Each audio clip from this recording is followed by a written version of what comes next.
My name is Katrin. I'm a founder of the Changency, a German sustainability consultancy from Berlin, founded in 2021. My co-founder Sarah is also here. And we are a creative, award-winning sustainability consultancy. And the projects we do revolve around working together with bands, creating flagship projects around sustainable and circular innovations. We consult the German Association of Event and Venue Promoters, or football clubs like FC St. Pauli, second best football club next to Forest Green Rovers, of course. We also do an online sustainability training called Club of Change, and we do booking and production for sustainability conferences, just like this, but in Hamburg, Germany, or one coming up in Berlin with an international artist later this year. All of our projects have in common that we include science-based approach as well as creative communication, and it's not as awkward as this handshake deal here, but those are the two elements that all of our projects have. So let's dive right in. I'll give you some background numbers and details and understanding the impact of fan travel. You can see in the background, I don't know if you can see this, those are the 12 lines of travel to Burning Man Festival in the US. So a lot of traffic going on there. And this then also helps to understand why fan travel makes up the biggest chunk of a carbon footprint, whether that's for festivals, as you can see on the graphic on the left side, or for concerts, audience travel that we did with Seed and their 85,000 fans in Berlin. They played 5 residencies, and we calculated the carbon footprint coming up to 88%. I hope you can see that. Is it? Yeah, okay. Maybe a little light, but good. So the majority of the carbon footprint is made up out of audience travel. And when we talk about residencies, not only did Seed do some residency, but a very famous residency last year by Adele, last year in Munich, where an arena was built just for her 10 shows in Munich, and approximately 740,000 visitors coming from all over Europe or the world, with the world's largest outdoor LED panel and 90 million euro in production value. So a friend of ours did some on-site survey with the audience coming there, and he found out that for almost 40% took public transportation to get there, causing only 3% of the travel-related emissions. Whereas one quarter of her fan base took a plane to get there, which caused 78% of emissions. And those people that took a plane really purposefully took a plane to get to see Adele. So they didn't, want to hang out with their German grandmother Heidi or get sauerkraut at a local brewery, but they really flew there to see Adele and then maybe hung out with her grandmother Heidi. So, but really purposefully to fly to Munich to see Adele.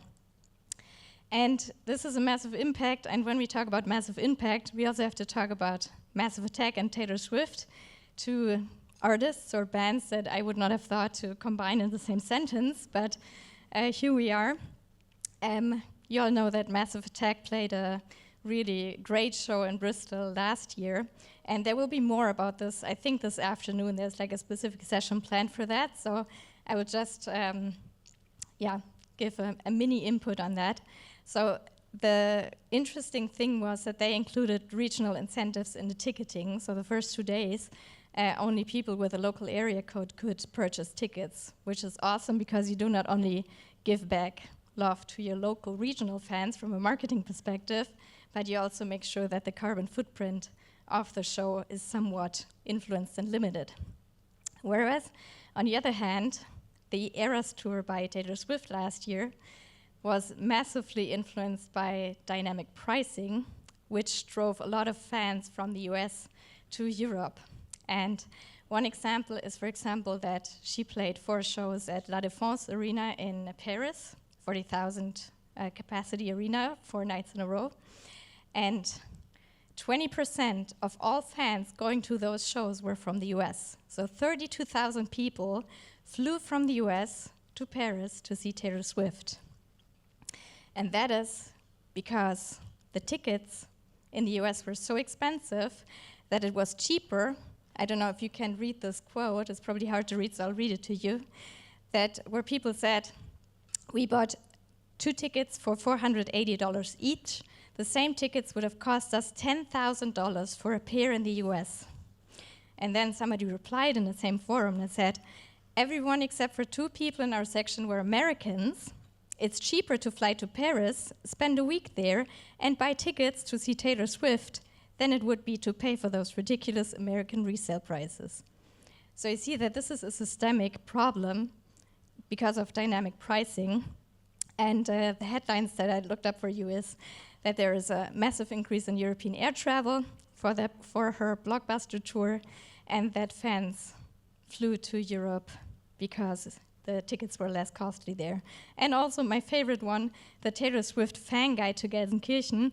That's an industrial town in Germany that nobody goes to. And now there is a fan guide on what you can do there. So, yeah, interesting. All right, so now we've got like a broad overview of the background of this. So let's dive into the Ticket to Ride project and research and measures on how to make fan travel more sustainable. This is the band AnnenMayKantereit. They're a German pop rock band, and they played a big summer tour in 2023. We covered 10 of their 13 shows, amounting to 215,000 fans in Germany, Austria, and Switzerland. This is them at their last show in Cologne at a stadium. That was the project team. On the left, that's us, the Changency. We came up with the idea and concept and research concept, and then on the right, we teamed up with our friends from Crowd Impact, a travel emissions impact app. We did the project together with the band AnnenMayKantereit. We were supported by the booking agency and Fridays for Future, and we were funded by the government. So we had 4 basic project pillars. One was a communication and action campaign aimed at the fans prior to the shows and during the tour. Then we did data collection during the tour. We had a roundtable with experts discussing the insights from traffic, like the German National Rail Service, as well as experts from the events industry, like big ticketing company, booking agencies, and so on, and politicians as well, because we do want to make this more systemic, and this is something that we'll talk about in a second as well. And then in the end, we also published a free summary that you can download from the project website. So which measures did we actually take for the tour? So for 5 shows out of the 10 that we covered, public transport ticket was integrated into the ticket. So if you bought a concert ticket, you could use public transportation for free for 24 hours to the show and from the show. Those events or concerts that did not have good infrastructure, we promoted carpooling, so people getting together and drive together there by car. For several shows, we included bike parking, free and secure bike parking. So Hamburg and Cologne had that anyway. And then for Dresden, we added an additional 6,000 free, secure bike parking spots, and for Hanover, an additional 350. And then, how did we communicate these? There were basically 4 different channels of communication. On the left, you can see that the band posted about it on their Instagram with 18,000 likes. They posted it or sent out a newsletter, posted it through all their channels. They also posted a couple of days before the shows how to specifically get to the shows in a sustainable way, which you can see in the story slides over there. We had prepared them for them to communicate to their fans, hey, you know, public transportation is included in the ticket, there is secure and safe bike parking, and you can find that in these specific areas around the venue to make it as easy as possible. So that was the first channel. The second channel was that the ticket providers sent out a mail out 2 days before the show with the same information as the band. We also had the websites of the event locations, including this information, and the project website, ticketoride.net. And now, Oh, not now, okay. We also added some incentives and raffles to, make it a bit more emotional and fun. So in the top right corner, you can see we handed out 1,000 branded apples with the project name to the people riding their bikes there. And there was also a really nice kickback for the band because the fans posted about it in the stories and tagged the band. We also included a raffle for an upcycled backpack made out of the banner of their last show, which was just a limited number of 90 backpacks, and you could take part in if you went there by carpool or by bike or by public transportation. You got one of these seat paper lottery tickets and could participate in the raffle. So, communication is a hit because the people that actually learned about the project and sustainable travel, they chose public transportation 20% more frequently. So an uptick of 20%, and thus decreasing emissions by 19%.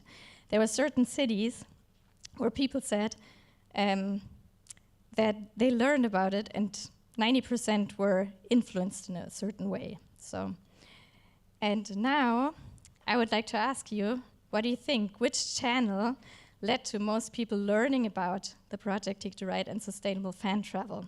So remember the 4 channels. We had the band's channels, Instagram, newsletter, whatever. We had the ticket mail out through the ticket providers. We had the venue websites, and we had the project website. So who thinks, I want you to raise your hand, okay? Who thinks it was through the band's channels? Okay, yeah, probably the majority.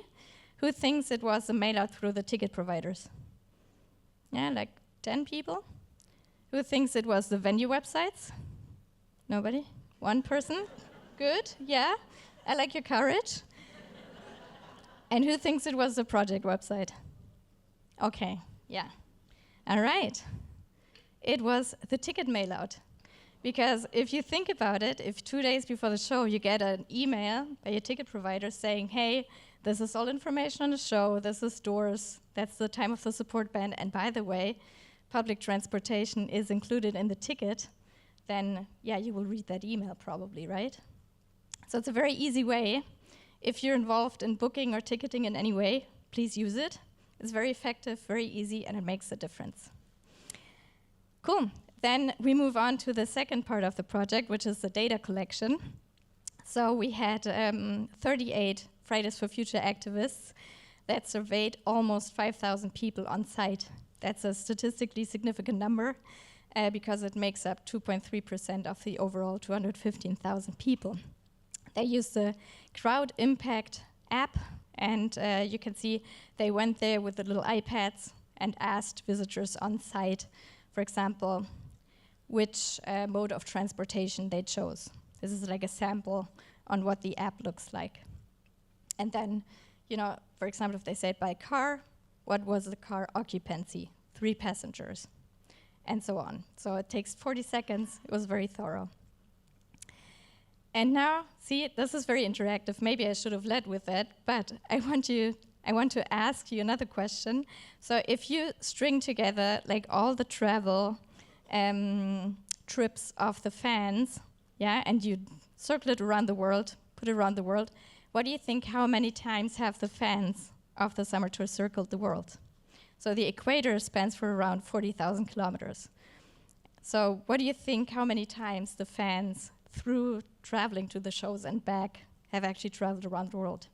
Was it 1,200 times, 777 times, or 574 times?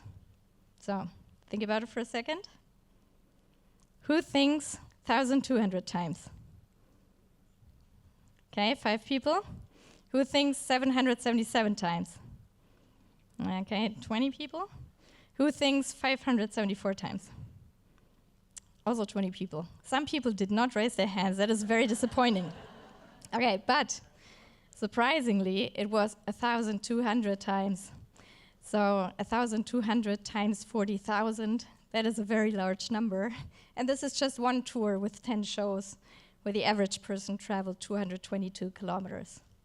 So, okay, so now let's really dive into the data. And don't worry, we will go through this step by step, so no need to feel overwhelmed. On the x-axis, you can see the concerts, from Berlin to Zurich, the 10 concerts. On the y-axis, you can see the percentage. Then on the right side, you can see the different modes of transportation. So from lobster-colored air travel to dark green public transport. On the top, you can see the 5 shows that included public transportation for free, and then half a ticket for Vienna, because it was an add-on where you could book it and the ticket as an add-on if you wanted to. And due to the time, we cannot go super into detail, but I just want to point out some anomalies. Wait, is that the word? Anomaly? Not sure. Anomaly. Okay, anomaly. Okay, thank you. So the first anomaly is, despite the fact that a public transportation ticket was not included, Berlin, with a dark green public transport, 62%, was the 2 cities where most people went to by public transportation.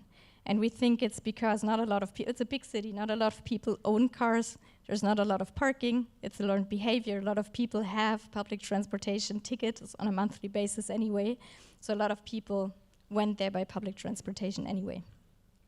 For the 5 cities where it was included, it ranged between 22 and 32%, which is a good, decent average.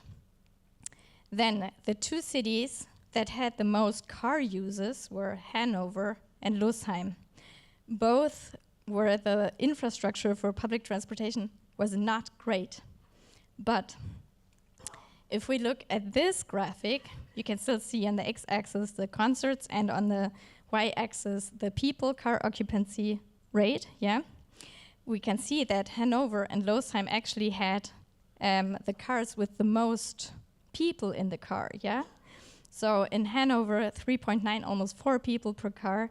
In Lusheim, 3.5, 3.5 people per car, So because we knew that the infrastructure for public transportation was so bad in Lusheim, we started a carpooling Telegram channel.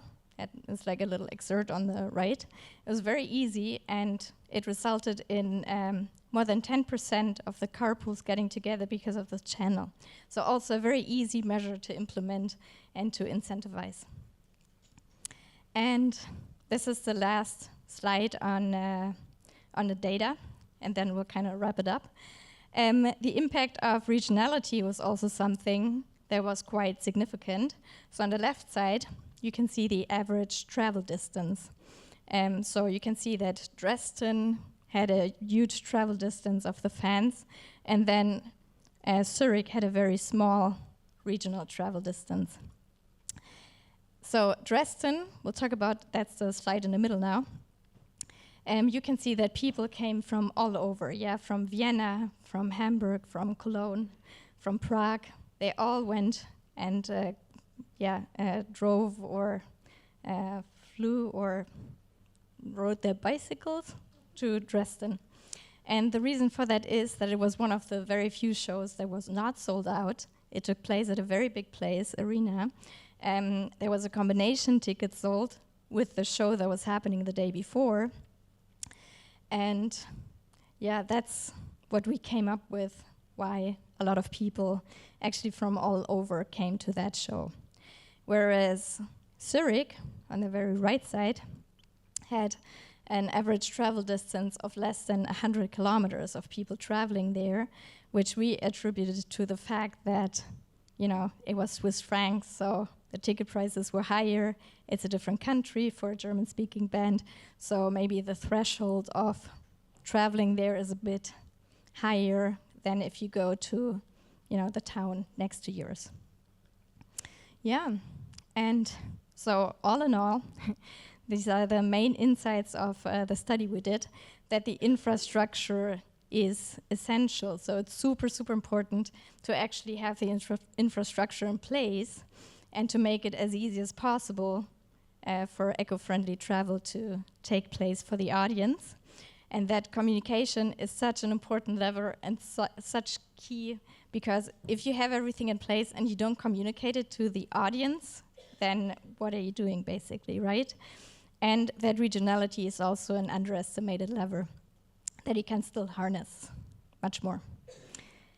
So all of this and more, you can see there's like tons more figures in there. This is the report. It's for free. It's publicly available on the internet through the project website, ticketoride.net. You can scan the QR code or go to the website later. But it's, it contains a lot more details. All right. So this is it. You can see, I know the suspense was killing you, but the handshake deal did actually take place. Yeah. I used to be a booking agent, and this was probably the best one of my career. And yeah, thank you for sticking around. Thanks for AGF and TI for the invitation. And if you have questions, Sarah and I, we will be around all day. And we want to scale this up to a systemic level. So anybody in the room from Germany with contacts to, policymakers, hit us up. We have an idea to pitch to you. Thank you.